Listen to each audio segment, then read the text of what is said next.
नमस्कार साथियों, weekly legal news में आपका स्वागत है।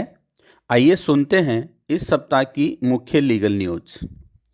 इलाहाबाद हाई कोर्ट की लखनऊ पीठ ने एक महत्वपूर्ण निर्णय में कहा है कि 5 माह से अधिक अवधि के गर्भस्थ शिशु को कानून की नज़र में व्यक्ति माना जाएगा और यदि किसी दुर्घटना में उसकी मृत्यु होती है तो परिवार को उसके लिए अलग से मुआवजा दिया जाएगा। वैवाहिक संबंधों में समानता की एक नई मिसाल पेश करते हुए सुप्रीम कोर्ट ने कहा है कि पति को खाना बनाने, सफाई और कपड़े धोने जैसे घरेलू कामों में बराबर की भागीदारी करनी चाहिए। कोर्ट ने स्पष्ट किया है कि शादी एक बराबरी की साझेदारी है, न कि किसी घरेलू सहायिका को काम पर रखना।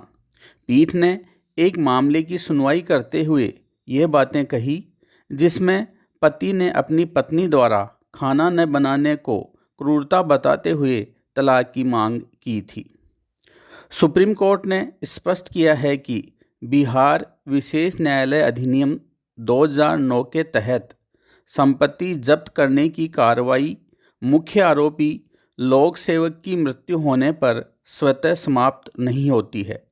न्यायालय के अनुसार यदि संपत्ति परिजनों या जीवन साथी के नाम पर है और वे उस कार्रवाई का हिस्सा रहे हैं तो लोक सेवक की मृत्यु के बाद भी इसे रद्द नहीं किया जा सकता। दिल्ली हाई कोर्ट ने देश की नई दंड संहिता BNS में एक गंभीर कानूनी कमी को दूर करने की दिशा में बड़ा कदम उठाया। अदालत ने उस जनहित याचिका को बहाल कर दिया जिसमें गैर सहमति वाले अप्राकृतिक यौन संबंधों को अपराध की श्रेणी में रखने की मांग की गई है। याचिकाकर्ता का तर्क है कि BNS में IPC की धारा 377 के समान कोई प्रावधान नहीं है।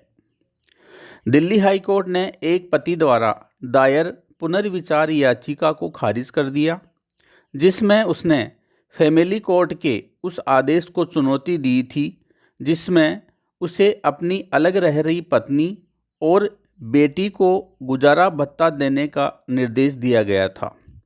कोर्ट ने स्पष्ट किया कि एक सुशिक्षित और शारीरिक रूप से सक्षम व्यक्ति स्वैच्छिक सेवानिवृत्ति के बाद आय की कमी का हवाला देकर अपने परिवार की सहायता करने के पवित्र कर्तव्य से पीछे नहीं हट सकता। आज के लिए इतना ही, फिर मिलते हैं नई वीकली लीगल न्यूज़ के साथ। धन्यवाद।